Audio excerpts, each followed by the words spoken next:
Is that better? Oh my gosh. Okay, sorry. Really sorry about that. I was trying to fix it. Didn't work. Um, should be up. You guys can hear us. Let's get that first. I know you're not good at lip reading. I can do sign language if you want me to, but I'm guessing most people don't know that. If you want me to sign. No, got the sound. Yay. Sorry about that. I hit the wrong unmute button and that doesn't work very well. But it's Cindy.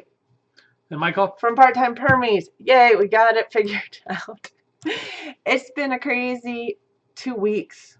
2 weeks. It hasn't stopped. Hopefully it'll slow down now. Pretty busy weekend.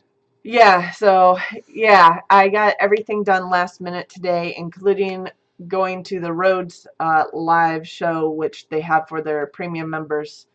Just before this,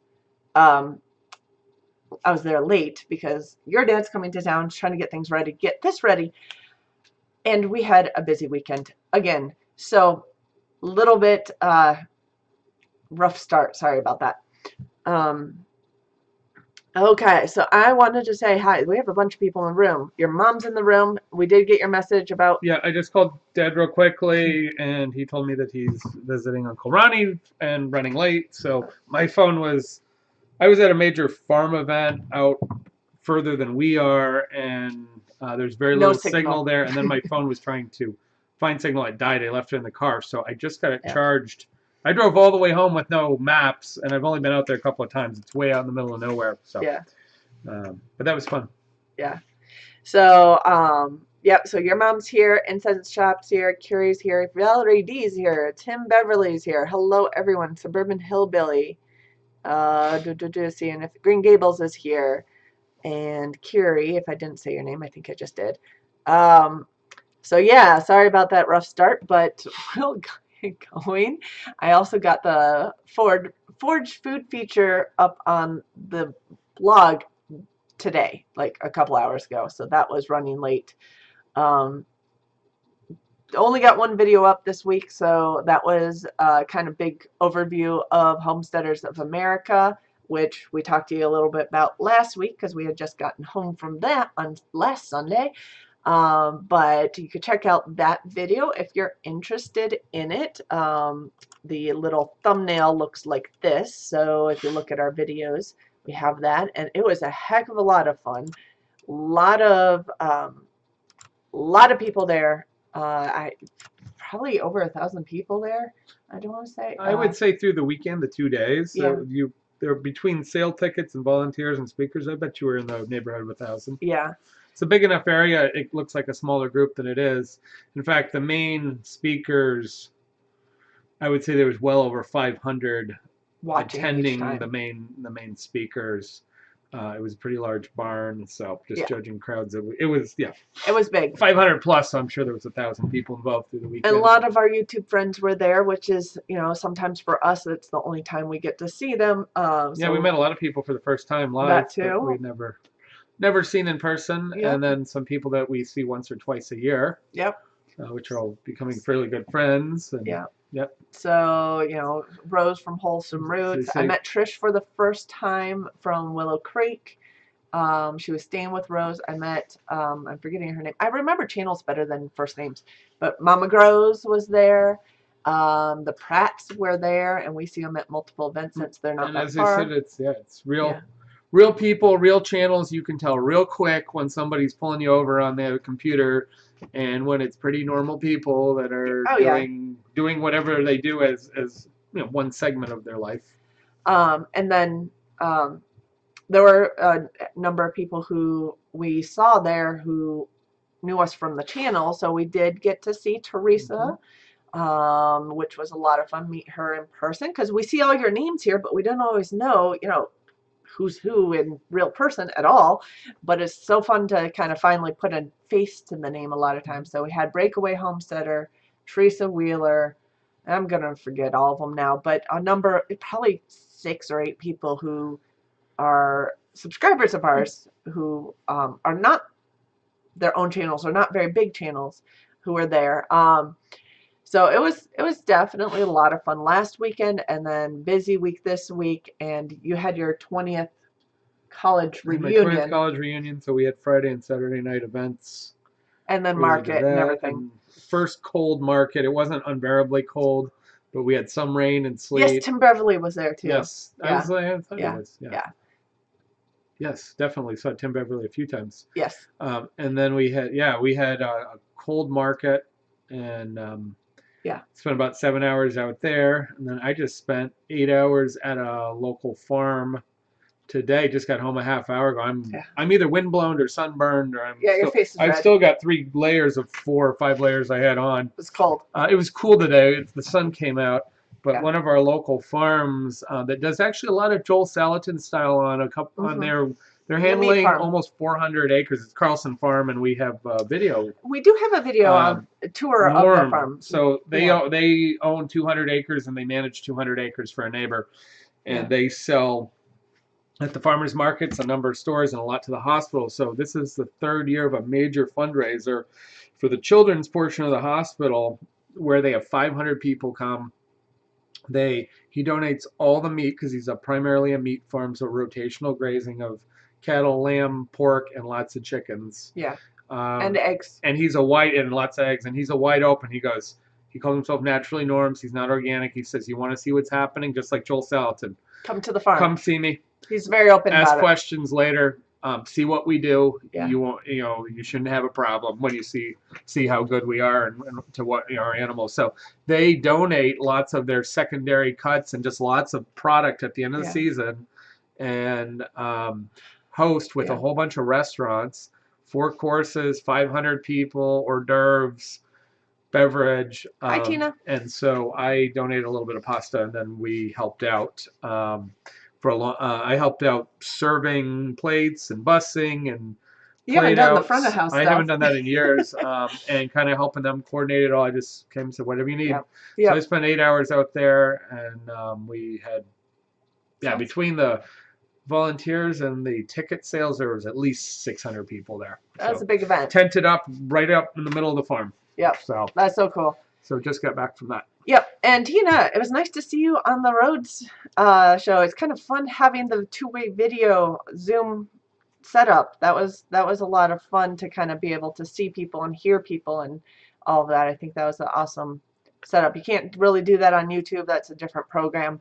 But we do that at work and for like online conferences sometimes for work. So I was familiar with that setup. Suburban, you should have gone. There were a number of people. 1870s. She's a little quiet, and she was very concerned about going to an event herself. Yeah. Her husband needed to work, wasn't available. And what it was going to be like, and not knowing a lot of people. She actually did know a lot of people. Yeah. She had a blast, and so it's actually very friendly. So you would do just fine. Yeah. Traveling and attending by yourself. I bet. And it's very family friendly. Yes, it is. And you know who wants? I was actually just on our live show this morning. Who wants to go to next year's? But they were talking about that both can't go, so it'll probably just be her. Is Liz Zorab? Liz Zorab wants to come over from Wales for next year's Homestead of America. That would be the furthest travel. That probably would be. And she said she's going to try to make it work, but only one of them can go. Because her husband has his job and works. See if they can get her as a speaker. That would be fun too. So she was talking about going. So I bet you, if you look at it, if you look at how many, like Rachel came by herself, I bet you there's a way to maybe even set up roommates if you guys wanted to do something like that. Yeah, there's a lot of things going on. And reduce the pricing and stuff that way. So that's cool. Hi, Aim. Hi. There's some people that picked each other up at airports. There's people that traveled together. Carpooled or stayed together. There's people who last year there were people that flew out people and hosted people to help them get there. So Rose got flown out and stayed at a friend's house. Yeah, so there's some people that really and Trish stayed at the same friend's house. Have really made some things possible where it wouldn't have been otherwise. Yeah, so I think we probably should, it's all about networking, really. So keep that discussion open if you're thinking about going and wanting to go in. Hi, Kat. And hi, Helix. Just throw out the idea that you're thinking about going, and if there's other women who are going on their own or thinking about going on their own but nervous about doing it on their own, you could probably hook up and even rent a cabin together or get a room, become roommates for the conference and things. I think that would be awesome. We usually go together. We'd like to make a bigger vacation out of it a little bit and do a little more sightseeing on either The main side. event, not only is it very Yeah. family friendly because it's at a park and takes place during the day, there is no alcohol, there's no drugs. There's not It's there. It's so it's at a a county very yeah. fairgrounds. So it's very friendly and everybody's Yeah. behaving. I mean, in the evening, people go to their hotels and if they want to Yeah. want to have a little party or whatever, that's Yep. fine. But it's totally open and available and works really well. Tim So, Beverly, you know what I'm going to do? I'm going to make you a moderator if you don't mind, because you can go that way. You can let me see if I could do this. I have to figure out how to, but that way you can post the website for it. There we go. You should get a blue wrench here in a moment. But if you can post that that website for the Homesteaders of America conference where they have all the information, that would be awesome. Hi, Island Homesteader. Nice to see you coming over. And the white picket fence. Someone on a house at Airbnb style. yeah, That's awesome. yeah. The roads were at their own Airbnb. Some were at hotels. We stayed at a local hotel that was a mile Oh, from he the drove. Yeah, it's fairgrounds. why Doug and Stacy. I mean, they have a vehicle at home, but I didn't know how they got in there. So Yeah. yeah, so basically, you put a request out. No guarantee it's going to get matched, but in general, people were able to get what they needed. So Yeah. So yeah, it's a great community. So all you have to do is reach out, and if it's something you're interested in, it's probably not that hard to coordinate. And for those people who have channels and subscribers, sometimes they're being sponsored to help pay for it. Like I think Rose and Trish got some help with theirs, which is awesome. So they could go, because not everyone with these channels have the means to do yeah, it. small farms, big families, lots of stuff going on. It can get It's really hard. expensive, and not only do you have to get people to take care of your animals and things Yeah. going on, which is the biggest That's coordination. hardship. Yeah. But yeah, swinging the time and the money, and it's fall, so things are kind of busy. Yeah. But a lot of people made it work. A lot of people, there's people that just were totally happy to help people out and Yeah. get them there. They were Yeah. so they could go see them. Sure. So yeah, so that was just definitely a lot of fun. There are a lot of channels who put together videos on that. I still have to put together the foraging video, and that'll probably be a shorter foraging video. It was the same guys last year, Daryl, Pat. You tired? I am a little tired, but I'm just being outside all day and being Yeah. kind of windburned. I'm just recovering back. It's like when you go camping for a weekend. It takes a while to come back indoors Yeah. and get used to it. But yeah, so Daryl Patton, I'll have a video of his guided forage this year. I have one from last year, and I do have a playlist on our Homesteaders of America conference videos from last year, and I started adding this year's to it. So I'll get that put together. I do have a lot of other footage that I need. I think I have like 4 video footage for 4 videos that I need to put together, because we did some filming before we went, but it was just so crazy. I haven't had a lot of time to edit. So that'll be a goal for me this week, is maybe to get a couple of those done. I didn't get any projects done this weekend because I was working on all this stuff this weekend. Well, we so put down the garden. we did on Monday. Yeah, We pulled. that'll be a video. We pulled a couple bushels of various things and then kind of whacked. I knocked over a lot of the stuff so it would start to be a little lower, because the chickens will go in there in a week or 2. Yeah. And of course, if things are too high, the chickens ignore it. They can't get up there too much. Sometimes they jump up and down for seeds, but yeah, if they like sunflower seeds. But yeah. And then we got a heavy frost on top of that. Yeah. So we actually die off. Yeah. On Monday, I was planning on hopefully getting some other stuff done on Monday, but we noticed that we were going to get a hard frost on Monday night. So we went out all afternoon and pulled the rest of our tomatoes, tomatillos. Yeah. Most things survived the light frost on Saturday. That was when we're gone. Sunday there it was warmed up, and then we were Tuesday, Wednesday we're coming in at some real hard frost, and that did take out everything that was frost sensitive. Yeah, we still have brassicas. Those actually, we have a volunteer brassica growing where our corn was growing. So they survived that hard frost. They're definitely cold hardy. Mm-hmm. The baby chicks survived just fine. Oh, they're fine. She covered them up for a little bit in the morning. She does. She covers them up when they get cool, and she's right there taking care of them. So it's like so easy when you have the mom taking care of them. They did absolutely fine. In fact, she had them out and running around her little run area. And when we were 26 degrees, when I got up on Tuesday morning, they were out and running around and eating and happy. And when they got cold, they just went back So under her. what we figured out is all the heating lamps and all that stuff's a waste of money, electricity, and Mom takes care of them. none of that is helpful, even in very extreme conditions. Well, in our conditions, maybe yeah. if you're in Alaska.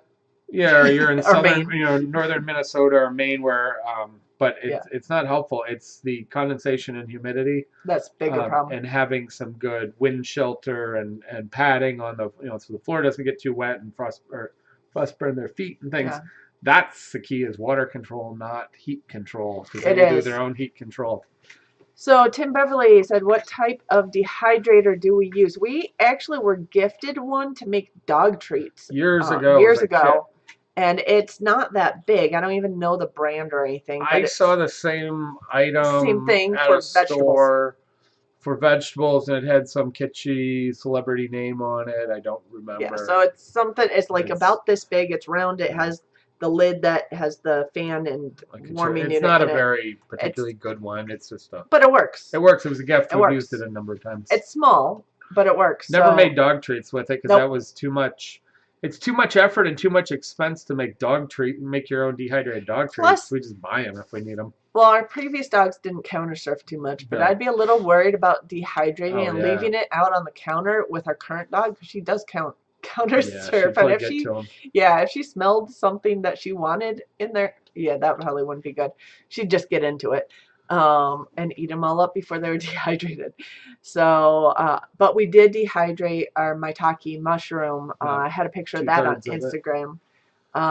We had some of it in pasta. Pasta with chicken and a little bit of chicken. I had a few creminis, which are brown, white mushrooms that are in the sun and are brown. So I had a few creminis that were laying around, and then I had a whole bunch of maitake, and I just had some commercial chicken breast that was packling in the freezer. And some pappardelle with a touch of cream, just a little cream in it. So it's good. You guys are reminding me, actually, going back to the chicks, because we have a delay on the chat, I'm sure. Delay on things coming through, so I'm seeing reactions to things we just talked about. But going back to the chicks, I'll probably put together a kind of update video on the flock in the next couple weeks as well, because we do have these young fall chicks. And we have Lucky wants to watch over them. They're not in with the main flock right now. They have their own little run because if they're in the main flock, they'd get out through our net. So not a big deal otherwise. But Lucky likes to watch over them through the net. So I try to keep them close enough to our goose, which is fine because they'll be moving into his flock. So I'm glad he's accepting them, which is awesome. A counter surfer too. Our counter surfer doesn't even need to put her paws on the counter. You guys have seen videos on. She can suck it right off the counter, except for the middle of the counter. Then she's got to get up. She will put her paws up if it's in the middle of the counter, though. She will reach up. Excalibur is the best, but I got the Black Friday deal. Okay, there are some really good. We had a nice commercial one in one of the kitchens I worked in, but they tend to be very expensive.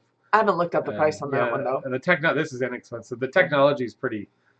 Some have warming and some have better circulation, but the general technology is a fan, and so you don't have to get too crazy until you get a large one. Then you need better spot control so things dry more evenly. So the small ones, that doesn't take much to dehydrate. No, we don't use it for complex projects. We just use it when we need once in a while.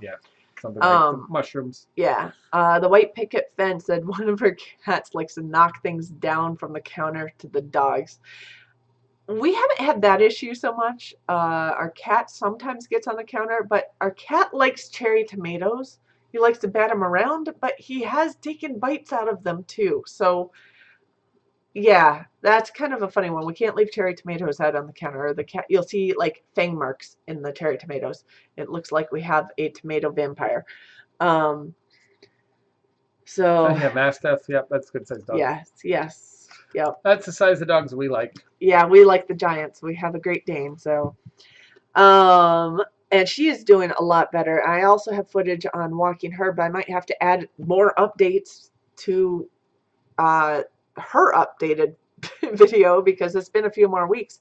And actually, since we got back from the conference, she is like completely, she's like completely relaxed with me. Now, if she's sleeping on the couch, if I go over there to try to pet her on the couch, she'll get up and move away. But if she comes up to me, she's leaning on me all the time. She's get home, and she's starting to realize that if I'm messing with clothes or changing, that she thinks I'm changing to take her out. So that's starting to happen in the morning a little bit now, but the problem is that's usually changing to go to work, not changing to take her out. Yeah. But the reason is because every time I come home, I get out of my work clothes, put on some casual clothes, and go take her for a walk or go take her for a run. And I think she's gotten used to that idea. If I'm changing, I must be taking her somewhere. So she's starting to make these associations. Our old Saint Bernard that we used to have used to do that too, except he knew that if I was putting jeans on, he'd sniff my pants. If I was putting jeans on, he would get really, really excited. But if I was putting like my dress pants on to go to work, he'd get really depressed and he'd go lay in the corner. So dogs are smart. I mean, they can be stubborn at times, but they can be very smart when it comes to something they want. Um, anyway, so that's side notes, digressing. And is the volume too loud, by the way? It looks like it's going up into the red a little bit on my thing. I'm going to bump it down slightly here, so I didn't realize it was up that high. So apologize if we're buzzing at all on the speakers. So hopefully this is a little better. Just turned it down, so if you guys had your volumes down, you might have to turn it back up a little bit. Ours only does it when we are gone, so we have to make a dog proof. Yeah, if we leave the room, our dog will go on to the counter. So, Our other dogs didn't, so we have to be a little more aware. Previous dogs Yeah. did, but our last two that we had together did not. They would eat things on the ground for sure, but they left the counters alone. yeah, they did. Both Except of- for Boomer once or twice, our Saint Yeah, it Bernard, was really good. when your mom was there. Usually Pork chop. he knew to leave it. Yeah, we had a boneless pork chop that he stole right off the table as we're putting dinner out. Yeah. But that was the only And time. they were both leaners. They Yeah. would lean hard. You Like get enough that they would knock you off balance if you weren't ready for it. 120-pound to 200-pound dogs leaning on you. Yeah. Danes are notorious for leaning on people they like And sitting on them.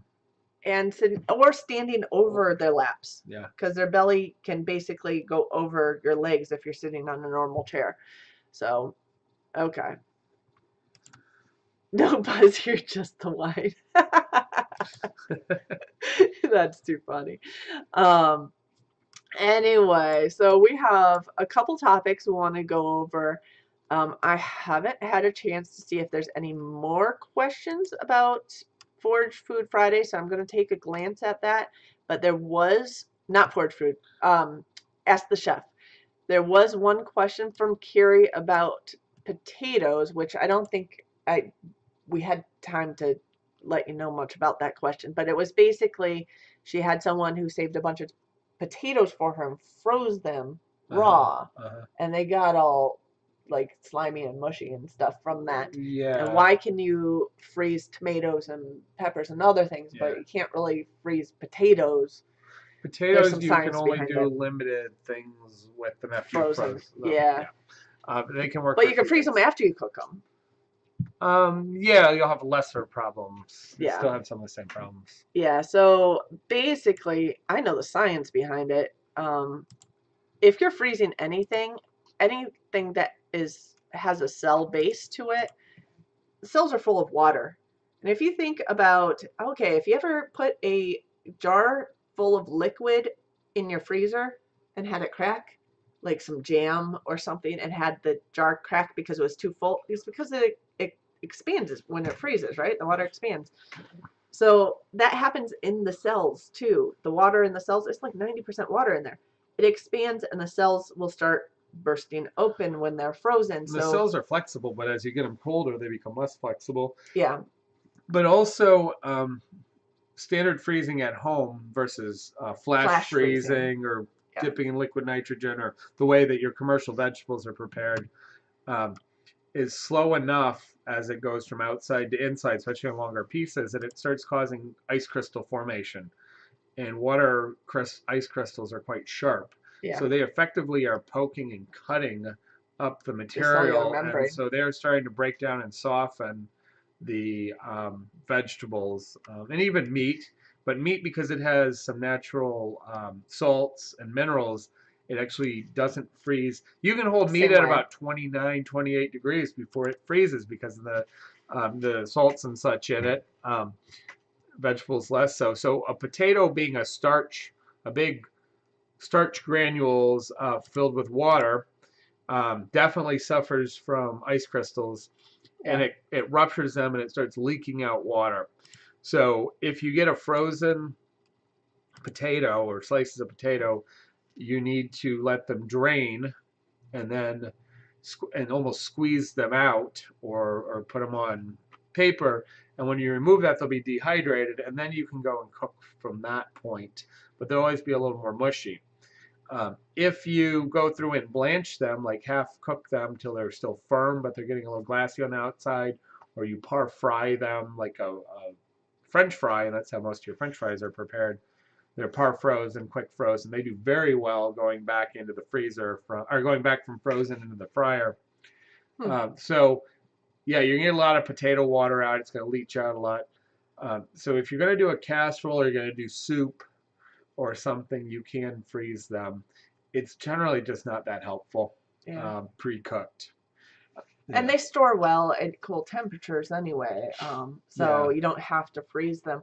But and you can freeze things like tomatoes or whatnot, but it does break down their texture. They will also soften and So you give can use off them for water. sauce, though.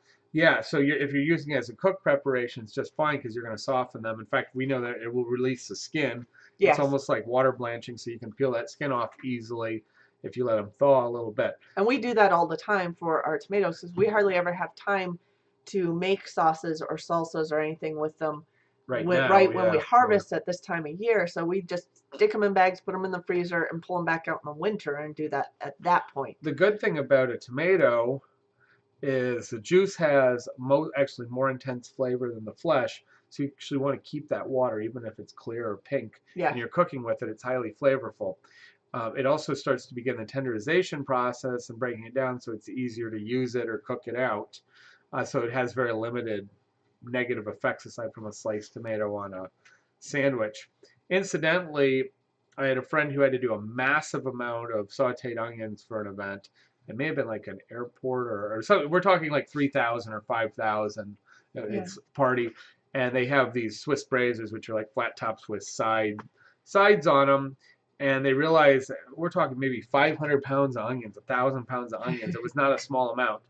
And they're like, we're never going to have time to get these cooked down to make onion soup or sauteed onions or something. How are we ever going to get it done? Hi, Anna. We only have like these 2 braisers. So there was a older woman that had worked all over the kitchens and stuff for years, and I think she was a German scientist or something originally. She goes, put them in the freezer for a half hour. And they're like, well, no harm done because we're not going to get the job done. They knew she had a reputation of being pretty good. Mm-hmm. She's like, she must know something. So they did. So what that does is it causes them to freeze. It fractures them. And they start giving off water. And the first step when you saute an onion is getting them hot enough and to drive off the water. So they froze them, thawed them, put them in strainers. It already fractured the pores, wilted them, drained off some water, and they could get caramelized brown onions in half the time. Wow. And she saved the day for them. Yeah. So. It's helpful to know a little bit of the science behind it and try to see if it Video on French onion soup, we could do that. Oh, That's a lot of people really find it mysterious and difficult. It's not that difficult, but you need to be patient. yeah. And most people make terrible onions. Most restaurants make terrible onion soup. They totally do it wrong. The commercial places cut the corners, and you spend 30 to 40 minutes in the process of sauteing your onions, and you only have to spend 20 minutes in the process of making your soup. and it becomes amazing. Whether you do it with a meat-based stock or you just do it with water, Yeah. obviously a meat-based stock is going to be a little richer, but people, restaurants do it's just awful when you go into a commercial like chain restaurant and it's so light and watery and no flavor, and it's like you don't get it. There's only onions in it. There isn't garlic. There's a little bit of salt and pepper or wine products or things at times. So if you finesse it, it's a poor man's feast. You Hmm. just have to know how to do it. So And you know what's funny is, okay, I don't like raw onions. I love sautéed, caramelized onions at this point. I didn't as a kid, but and then French onion soup I've always liked, but that's probably because I love that crust on top yeah, well, too. you get the caramelization, and so there's tons of sugar in onions. And after about 10 to 15 minutes, you drive off the bitter and the spicy and peppery and those long-standing flavors that people don't like. Those all dissipate. That chemical breaks down, and then as you convert the sugars to Yeah, caramelized sugars, it gets very sweet. yeah, Certain onions are a little and I sweeter like than sweet. others, but then onion soup, if you think about it, so the onions are cheap and available and storage through the winter. So peasants always had onions. Mm, All over the world, onions are a major part of onions and lentils, onion soup. So you make the soup, you add broth, you extend it, it's rich, and then you put it in bread, which a lot of people have access to bread. And so you either use a crouton or put it in a bread bowl. And then if you have some cheese, you're adding cheese. That in France and other places is considered a fall or winter poor man's lunch sure. because now you have a full complement of carbohydrates, proteins, deep flavors. The cheese adds Yeah, fat and protein, more filling. and you really don't need to have anything else with a good portion of that. Yeah. So So that's what it was designed for. we do need to get once things settled a little bit around here. Your dad's coming this week, so that won't get in cooking videos done this week. And hello, Helix. Um, but as the winter progresses, we'll probably move a little more into some more Yeah. cooking videos, and we could probably get into some soups and winter meals and things like that. Um, Soups are very inexpensive to make in yeah, general. You just promise most soups take 45 minutes to an hour of cook time. yeah, Plus, they have whatever your cut chop time, whether it's a rustic quick or blend up or puree that's faster versus a dice up. But everybody knows the ability to use. But the other thing you can do is you can go through all these steps and watch it. It's not quite as precise, but if you throw it in your crock pot or Instapot, it does most of the work for you. hmm, And you can get some pretty deep flavors by this sheer cooking now for 3 hours. You right, get some chemical reactions that are very savory and rich that take place with both vegetables and meat when you get a 3 or 4 hour slow cook. That's why pot roast and all these things taste amazing. And so if you use that for soup, it's super efficient for food production. And then you usually make plenty so you can use it for a number of days, or you can quart it up and freeze it or can it if you get it hot enough. yeah. And then by adding, again, some bread or some cheese or a side item, you've got more than a full meal if it isn't a meal in itself. And I'm going to go back to Anna, who asked about the progress with the new pup. Puddin's doing well. She is definitely accepted me almost completely, although she gets nervous. Like if she's laying somewhere and I approach the couch, she'll move off and move away. But I've been walking her almost every day and learning what commands she does know. She does have a completely different attitude when she's on leash versus off leash. She's very much a follower, so I think on leash she basically realizes that she's supposed to follow me. So we've been starting to go running together, a mile two at a clip, or one run walk combos, or just walking like today. And I'm actually starting to teach her things like left and right because we have trails and back that split off different directions. Um, and what are you trying to do? I'm just trying to see where they're from. Oh, okay. Can't remember. So, hi from Zero to Homestead. Where are you from? That's what he was trying to figure out. But actually, you guys, we're about to get into Forge stuff. So if you guys all want to list what part of the country you guys are from, it kind of give us an idea of what applies to you guys as far as forged items. But I'll go back to Puddin'. So she's doing a lot better. She's still a little nervous about you at this It point. depends moment to Depends. moment. Yeah, It's if it's early in the morning, she's sleepy or yeah, different things. That's yeah. So yeah. she's doing better. I'm actually starting to train her So since she's following directions better while she's on leash, when we get back from our walk, I'm trying to get a nail clipped each time because that's Her nails are gotten really get long. Yeah. And she doesn't like people messing with her feet. So I just try to do one nail at a time and try to just get her up to it. And when I get a nail done, I give her lots of attention and let her loose off the leash at that point. So give her a couple of rewards for letting me do a nail, although she's still not letting me do a nail very easily. It's taken some work. But she is doing great. She's great on leash. She follows right next to me. She hardly ever pulls ahead, and we're even at this point, she would get really, really excited and want to run as fast as she can initially on leash. But we've got to the point where we're walking initially and then we build up to her run. So she's following my lead instead of trying to lead me. So as far as locations go, so Suburban Hillbillies in Georgia. We have North Carolina. We have West Michigan. Well, Crystal, you're near us. I don't know if I said hi to you. Hello. North Alabama from Green Gables. Fredericksburg, Virginia for Tim Beverly. So you were close. Is that driving distance from Front Royal? Were you that close to there? Indiana, Georgia again, Texas Hill Country, Curie, of course. Braves from Washington, that is the state. Yeah, so okay. Oh, Fiddleheads, there's a video and a bunch of information already posted that we can link. Fiddleheads are one item you have to be a little careful on the variety. Recommended blanchings because there are some moderate toxins that if you eat them constantly, and a lot of them can build up. So fiddlehead really just applies to the shape of the fern, not early when it's pre-opening. Pre-opened. Yep. It's Early not spring. really. It's not exactly applying to the species of fern. So a lot of people eat a few different species in the fiddlehead stage, whether it's a royal fern. The Koreans love the bracken fern, so our foraging guide does eat bracken fern, and I eat it when it's tight. But that's the one. It's one of our debatable edibles. So if you look through on our webpage, which is linked in the description below, you will find our post a while back, probably in the spring, on fiddlehead ferns, so or like bracken poke ferns. And skunk cabbage, and a lot of others eat them young, and a lot of times you blanch them 2 or 3 times prior to then doing a finishing of whether you saute them or whatever you do, because it does limit some of the potential toxins, which in small doses shouldn't be an issue. It's certain cultures eat, like in Korea, they eat a lot of fern, them, like the bracken daily fern all the time, and it's a big part of bibimbap. Yeah.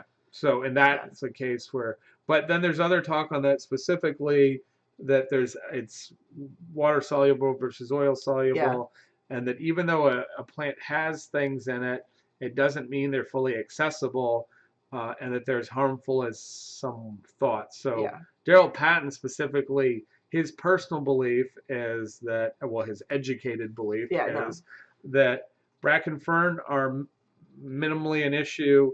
Sassafras is very minimally an issue, which a lot of people are very concerned. He says you don't eat nearly enough, and you don't much of it. The toxic parts, the safrols, are not easily extracted naturally. And he said that also for pokeweed, which you eat young. He's, a lot of people are concerned about that. He's like, I eat poke all the time.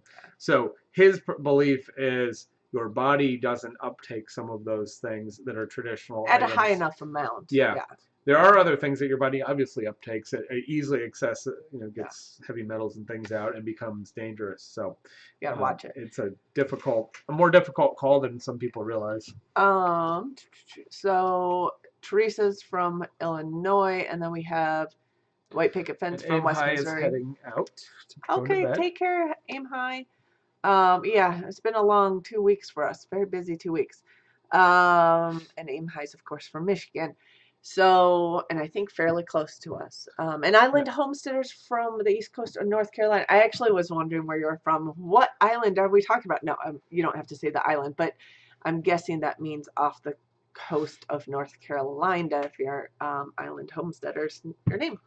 So, so that's kind of cool too. We were wondering if you were from Hawaii when we're watching Justin Rhodes stuff, but nope.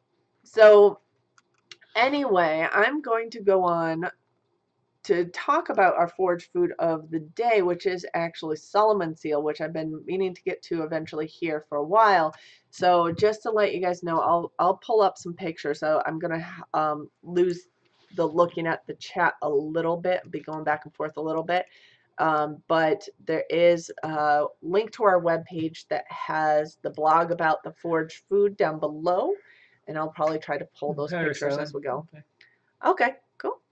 That's an area I've never really been to. The coast of Outer Banks, yeah. Yeah, of the Carolinas, Yeah. either North or South Carolina. I've been off. I know there's tremendous food cultures and agricultural cultures. So my parents now live on the northwest corner of South Carolina. South Carolina, which is a good 3 or 4 hour drive to we really want to go to Charleston and some other areas for some food things. So yeah, I'd be very interested to learn more and go see some of those places in person. So yeah, we have some places we'd love to visit. We love going to travel around places, but I'm gonna move us on to Solomon seal. Solomon seal is a plant that there's actually a few different species that goes into it, and they're mainly different sized. And then there's a look-alike. So the Solomon seal itself, I'll go back to this. See if I can pull up the right thing. Pull up the picture of it. Is a plant that has like this arching stem, and it has alternate leaves on either side that are pretty distinctive. They're about a foot or two tall at most. Depends on the type. There are 3 types. Some of them are very small. Like up to 20 inches tall, but there is one type that could get up to like I believe it's 5 or 6 feet, 5 feet tall, or they spread out if you measure the whole stem about 8 feet long. So I don't think we have that one. No, ours maybe get 3 or 4 feet. Although that one is very variable, that would be on the large side, and I do think the one we have by our oak trees is that type for a reason. I'll get into. So they also have different numbers of flowers and berries, and for Solomon seal, the flowers and berries hang below. So the flowers kind of, I don't have a picture of. Let me actually get back to my pictures here.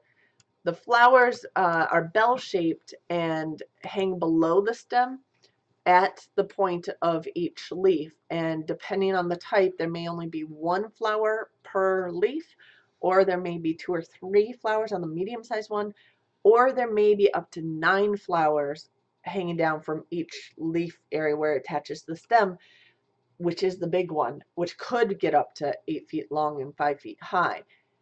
So that one I actually think is the one by our oak trees, because I was looking at it, I pulled one, and this is dying off at this point, but there are some of these, I don't know if you can even see it from there far, but the berries which form from the flowers, used to be down here, and we're getting some that are like 3, and I saw on a bigger branch of this, there were something like 5, 6 berries that were hanging off of them.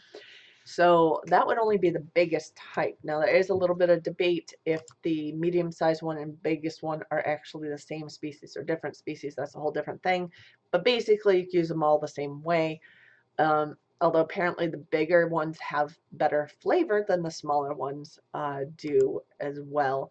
So let me go back to my pictures here. So if you look underneath, ours are a little bit past this point, so I took this picture a couple weeks ago.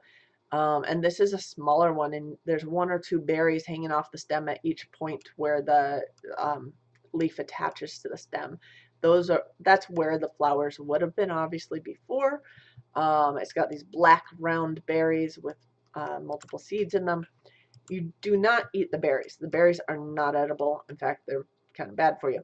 But what you can eat from the Solomon seal are the rhizomes, so the root, which is what most people focus on medicinally as well.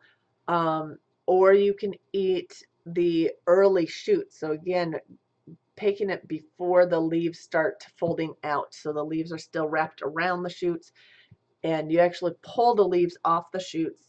And some people peel the shoots and then cook them up like asparagus. And again, you get a lot of wild plants compared to asparagus when they're young. But So And somebody was complaining about that. They're like, see, everything tastes like asparagus. So asparagus, I like, know, where do right? they get that? It just is It, grassy and, yeah, I mean, and basically, it's green. this thin stem that That's a goes lot of up. work. You'd have to pull a lot of them Yeah. in the Well, spring to do that. Get enough. well, yeah, exactly. But the issue here is it doesn't grow very fast, so you don't want to pull a lot of them either. Yeah. Um, the rhizomes can get pretty darn big, so I actually pulled this one, and We've pulled one or two a year. We have a good yeah, number of them, but we've only pulled a few. yeah. So this one, this is the only one I pulled this year. That's a nice one. That's actually quite large. It was very hard to get because this is the one next to the oak tree. Yeah. And there were about three other. There's some behind the barn in that Yeah. area too. There were three other fronds off of the rhizome, but this one was so close to the oak tree that there was a big root coming along, and it was growing between the root and the next tree over. But I got this little bit of rhizome here, and you can actually clean this up, chop it up, and fry it up or saute it or whatnot. And you broke some of it off, which is actually good because it'll have a good chance of rerooting. No, yes, because this actually grows parallel to about 3 inches, 2 to 3 inches under the soil, and it's basically this plant is a clone of the next one over because they're connected with the rhizome. Yeah. So I basically just got one of them, so I left the others to grow back next year, and it will grow about 3 or 4 inches. The rhizome will grow 3 or 4 inches per year, so it doesn't grow a whole lot. So you don't want to over harvest. You just want to take a little bit, and I had about 2 or 3 other shoots off this rhizome out there, which also means each stand is basically a clone to itself. Um, you could probably harvest the shoots a little bit more than the rhizomes if you wanted to in the spring. However, always leave a couple behind. And the more you harvest the shoots, the less energy are going into the roots. So you still want to be careful about over harvesting this. But the nice thing about this plant is you can take from the roots, the rhizomes, and you take that and you replant it in a garden bed that's shady or partial shade, and it'll grow there. And there are cultivars of this that people use for shade gardens. Um, so there are the three main species in the U.S. There are other species around the world, mainly in northern hemisphere. So through Europe and Asia, and actually most of the studies medicinally are on the Eurasian species of it, not the American ones.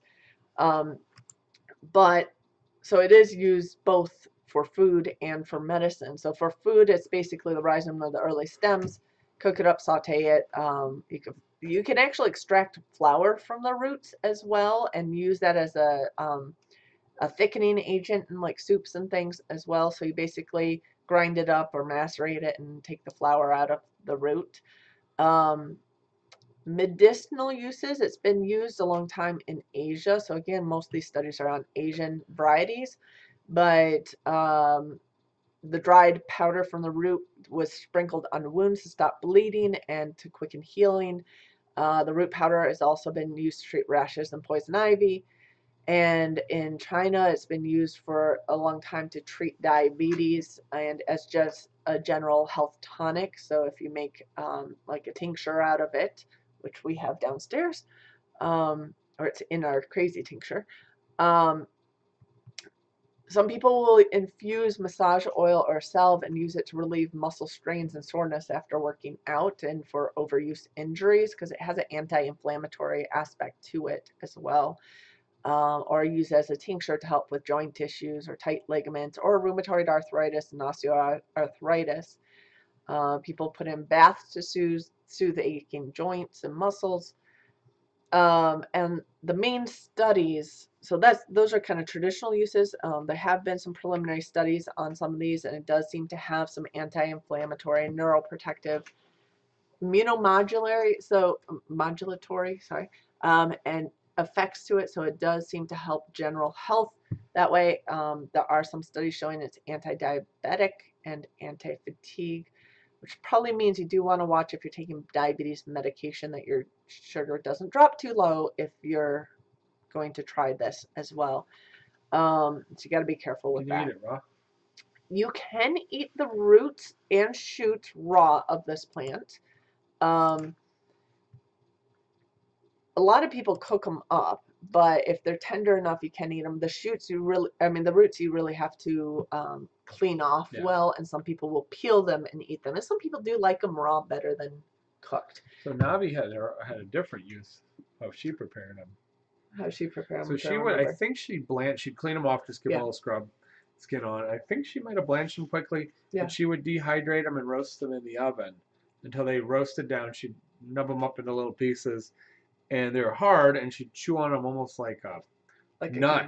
Like they get a little bit sweet, and she'd chew on them all winter like a nut because you could store them away dehydrated from the heat. The heat making dehydrating. Sure. Yeah. So sounds like it might help for fibromyalgia. Yeah, it might. I haven't seen any studies on that, but as far as overlapping, hurt it. Yeah, as far as I don't know if it's going to be helpful. Because it has some neuroprotective aspects and some anti-inflammatory aspects. So just based on those, that would make sense to me. But I didn't see anything specific on that. The other thing, I was going to actually pull that back up. Sorry, I'm flipping around here.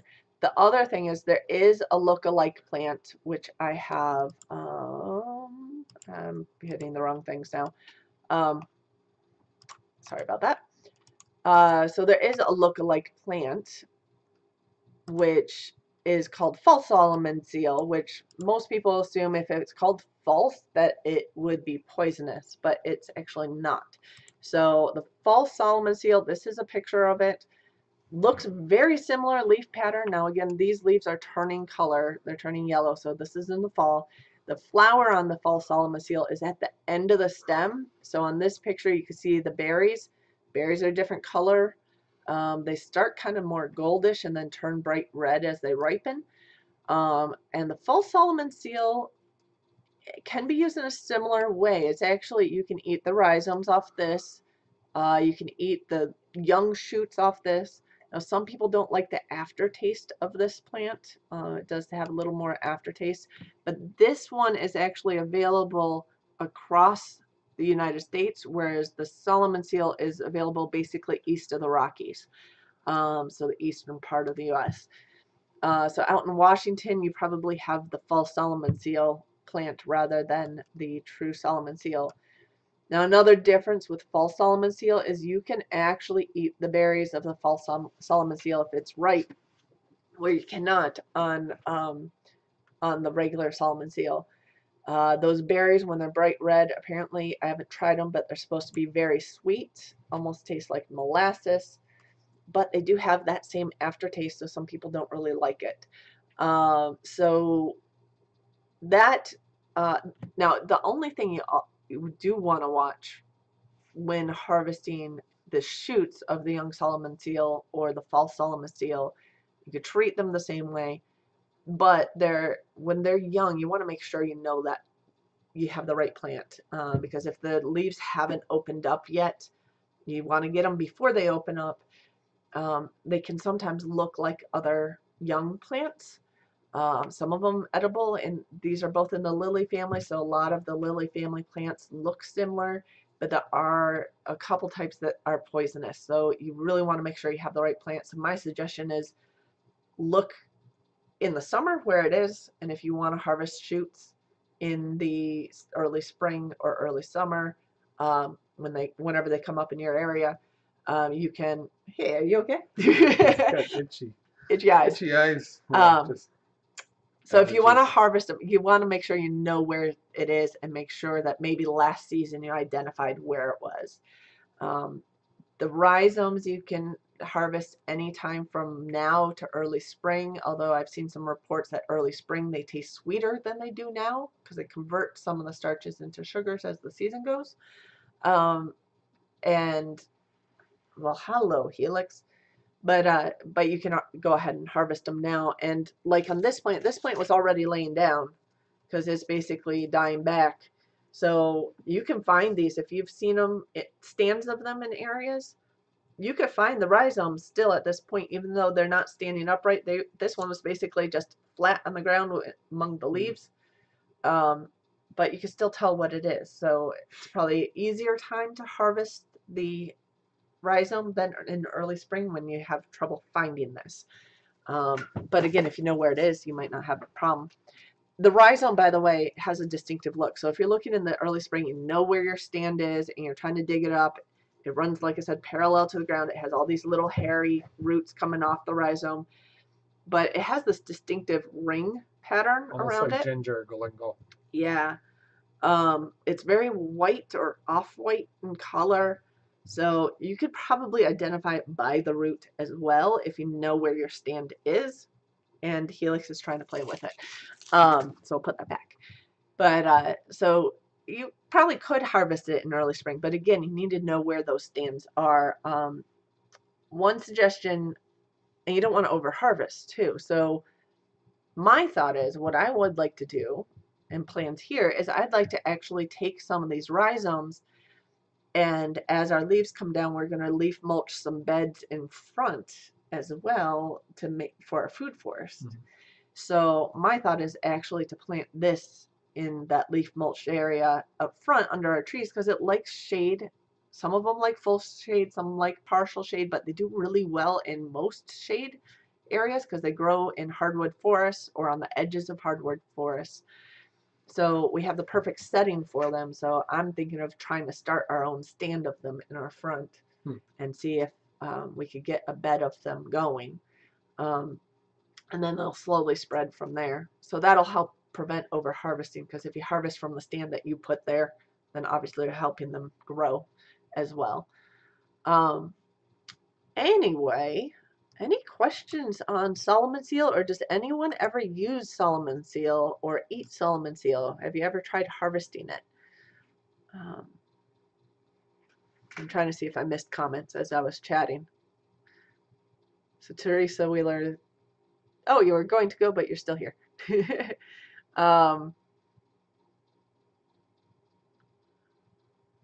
Okay. Have some discussion going between people that I'm reading about scuba diving. That I've never scuba dived. Don't have that. I've snorkeled, but not scuba dived.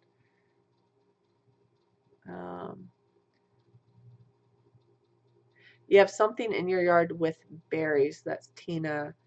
Take pictures and post it. Facebook page tomorrow. I'll see if I know it. I don't know all plants, but I'm learning a lot about it. Carrie's never heard of it. Carrie, I'm not sure if you don't have hardwood forests in your area, you might not have it. It's probably too hot and dry. Well, no, it grows all the way south, from Texas on over to Florida, but it needs the damp hardwood, mulched area. Yeah. So if you're kind of open and rocky, you might not have it. But in Texas, I do know it grows there. It just has to be in that hardwood area. The false Solomon seal grows all across the U.S., so it also grows in hardwood forests and mixed forests. So you get some mixed hardwood pine forests. You'll sometimes see it. Otherwise, very similar growing area, but it does grow all the way down to Texas, all the way over to Florida, and for the false one, all the way across the country, except in deserts. Yeah. So, and actually, our foraging guide Nabi was in love with the Solomon seals that we have by our oak tree. She goes, "That's the biggest I've ever seen it." Yeah, they're pretty nice. And I do think those are the giant version of them. So never looked. Yeah, I hadn't looked for them until I learned about them last year and just started learning more about them. I haven't used, we have it in our tincture downstairs because Nabi uses it a little more medicinally, and she also eats the roots. I don't know if she eats the young shoots. I didn't ask her about that. I don't know. I don't think so. She never mentioned it. I think she focuses on the roots, and I don't even know if she knows you can eat the false Solomon seal. Because she's like only. She's very careful about making sure you know which one it is. Exactly. So, but the false one is not poisonous. You can eat it similar way, but it's not as tasty. So, knowing which one you're getting is probably helpful that way. Thanks, Tina. I haven't heard of it before. Yeah, I don't. It's one of the things that's there. Like the false Solomon seal. I actually got the picture of that when I went to visit my parents. They live in a hardwood forest outside of Ann Arbor, that's an older hardwood forest area and a little more moist. It's a richer And I was soil there. richer soil, and I had a lot of pictures. I actually saw turkey tail there, which I haven't seen any turkey tail on our property as far as mushroom goes. So I got some pictures of that, which I'll eventually do as another feature. But I spent like 5 minutes walking around. I was like, I know we have the real Solomon seal here, but in walking around there, I was like, oh, that's the false Solomon seal. I could pick it out right away because those berries were right at the end of the frond, and it's just, I mean, otherwise it looks similar. So it's kind of interesting that that's really the main difference between them. Okay, Tim Beverly, have a good night. Yeah, we're at the end of our show, but yeah, I want to try to cultivate this. So I'm going to try to probably transplant some rhizomes from the wild into that bed, and that way we have our own source and see how it goes. So helping the food forest. But yeah, so I think that's about it on that end. Any other food questions that you thought of for Mike as we're chatting? I guess that will otherwise be ending up here soon. And maybe if we ever get enough of these, we could probably try a meal and try frying them up or try to bake Yeah, it. I think it'd be a lot. Well, we could do it. It'd be a little ways down the road. Yeah, You'd have to get enough. Yeah. And do a taste test for it. Actually, the fire's died down, and it's really warm in here, so I don't need it built back up. I've still got 3 layers on, so it's plenty warm for me. Yeah. And I've got insulated pants on. So.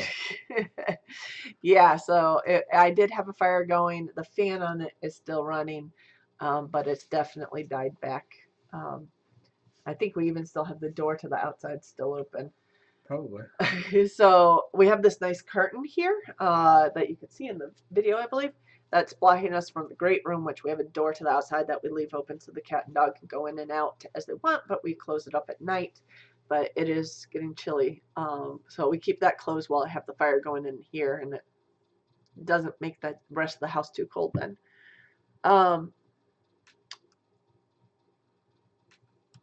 Yeah, I'm gonna try the tea and look for them outside next year. Yeah, I forget where you were.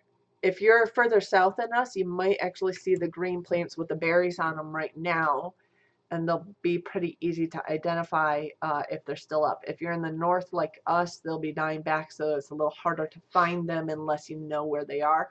But yeah, if you're going to walk through the woods, that's one to keep your eye open for and to kind of make note of it and maybe even take a picture of it and try to make note where it is so you know where to find it. How cold is it? The high was just under 50 today. Yeah. And the low was like 39 or something. Yeah, I closed our hoop back up, by the way, so because I think we're supposed to get down to the low 30s tonight. Yeah, we were in the 30s this morning. It was a little overcast this morning. Then it kind of partially sunny and a little breezy. So. Yeah. But I spent all afternoon out. I was under a tent in a farm field, and so I didn't know. I brought like 4 or 5 layers, a couple different jackets. I had gloves and other things. I just didn't know what it was going to happen. I figured once we got going, it would be there'd be plenty to do, and we were plenty warm. But I actually took off a couple layers. But you don't want to get chilled and then know you're out there all day. And I also knew that we'd be there through the sun setting, which would quickly get cool. And we were breaking down chairs and tables and tents and stuff. Well, the major tents are coming down tomorrow with professionals, but I knew we would be there probably after dark, and was concerned it would get cold, and it was cooling off very quickly. So the white picket fence, about center on the border from Kansas and Missouri. You probably have this fruiting right now, is my guess, because I took those pictures of it fruiting here just before we went to the HOA conference, probably about a week before that. So I'm guessing you're probably about at that stage there, is my thought, depending on exact zone or whatnot. But yeah, it should be close. Should be finishing up for the season. You probably can find them with berries, and I'm guessing they haven't fallen over like ours have yet. So if you go on a walk in the woods, you might see them. They do like oak trees. The big ones especially like the oak trees because I think there's a little more light that filters through on the oaks than some of the other trees. So you might find stands around there. You have to see. Tina, hubby, and I put together greenhouse this weekend. Awesome. That's on our to-do list. Put out all your plant babies last night. Cool. We have plans on a kind of non-permanent greenhouse, but one we'll leave up there. So that will be on the project to-do list in the next probably over the next 3 weeks soon or we gotta so. get on that. We have to find a free weekend to do that. Well, we got to get it. Yeah, we got to get the beginnings of it in the ground. Yeah. Before the ground gets too hard, or it's not gonna. Or We won't be able to do anything. Right. We're just gonna use electrical conduit, play plastic. 3/4 inch or 1 inch electrical conduit. So I And don't know if they make 1 inch. I have to look at that. I think I saw some, I think but they I'm not do. sure if they make clips for the plastic for 1 inch. I'm guessing we do. We have to look. We Yeah, probably we have to have to get some clips for larger. So we have to design it and get it going here soon. Island Homesteader, I think we may have broke into the 40s last night for the first time this fall. We didn't get cold until last weekend, so it's only been just over a week that we've had some cool nights and even cool days. And we've gotten down into the 20s at night. Did we? Yeah, that hard frost on Monday night, I woke up and it was 26 degrees and the really? hoses were frozen. So yeah, we hadn't unhooked the hoses yet, but didn't have any problems with that because it warmed back up during the day. But we are going to have to start watching that. We're getting down into the 30s, low to mid 30s all week this week. And I wouldn't be surprised if it gets down lower than what they're predicting on some of those nights because we're not getting very warm during the days.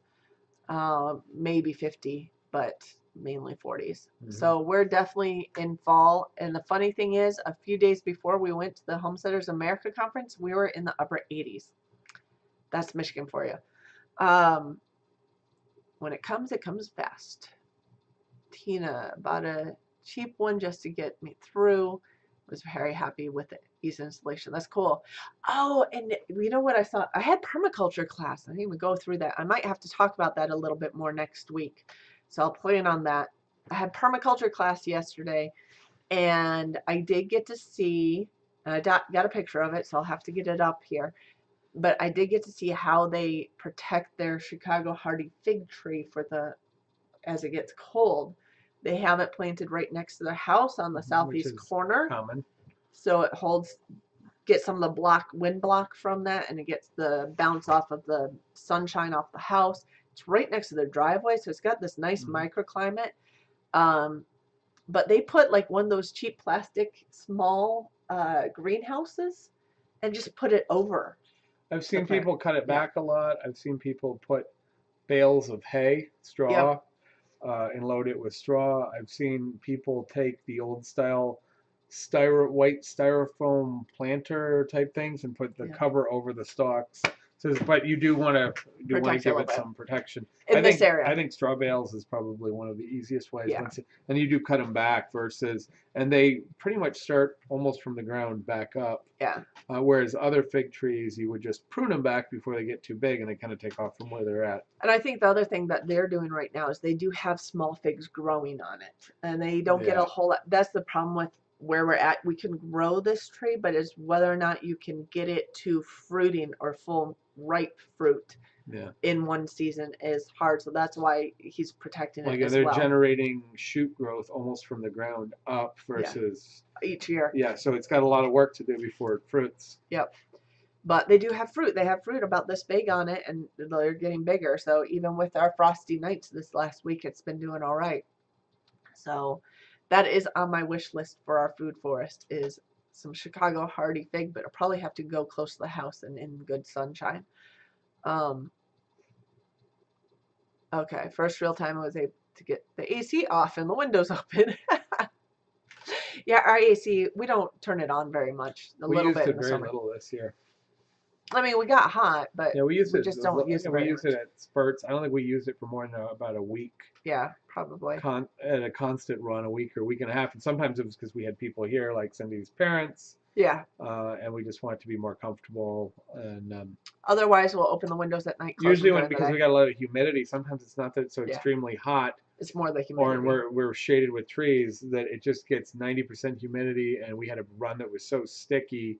Yeah. We even had a lot of rain during that time. We turned on the AC for a few days, just simply to make the humidity tolerable. Yeah, we actually turned on our heat just before going for our Yeah. farm sitter when we went to Homestead of America. We turned on our heat that weekend. We hadn't had that on at all until then, and we've had left it on since then. Yeah, it's been coming on fairly regularly. Yeah, especially at night. Okay, 80 pounds with the plastic on it for the greenhouse. That's awesome. Yeah, it's on our to-do list, but we're gonna make a homemade do-it-yourself one, I think, Yeah, soon. because the kits can get pretty pricey, so we think we've got a pretty good plan. It'll be um, quite inexpensive. Yeah. So anyway, I think you're falling asleep on us a little bit. Not really. You look tired. Um, and we are running a little late. Your dad should be here hopefully in not too long either. So I think we should probably say goodnight to everybody.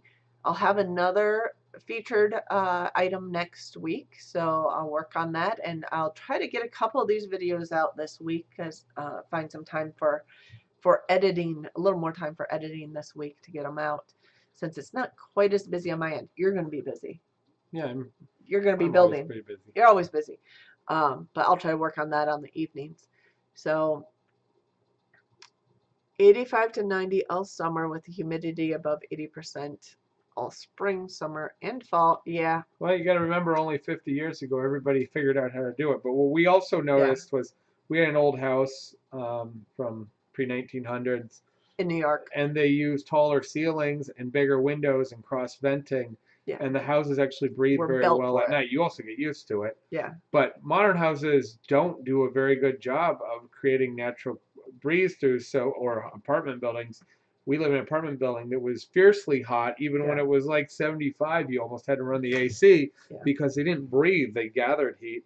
So we don't factor that into our construction. No, because they try to make it all sealed Sealed up and efficient and, low cost and all these other things, and then not looking at using it and making a naturally comfortable house, which is people that who have built homestead houses or done all kinds of primitive or less primitive. Yeah. Start factoring a lot more. Do I put my house closer in a wood shed, shadow? How do I align my house? How do I build it in ways that it becomes naturally efficient and comfortable, which is what everybody did previously. Right. Now People we have the forgot. luxury of we can stick a house anywhere And put AC units and put heat in and there. a heater. Yep. But it is nice when you have it. Yeah. This house breathes a little okay, but not perfect. Not perfect, but But yeah. it's much cooler. Yeah. Okay. So yeah, we're gonna say goodnight and stop getting distracted by other topics. But I hope you guys all have a great week. Keep an eye out for a couple videos midweek, and we will see you next Sunday. Take care. Have a good night.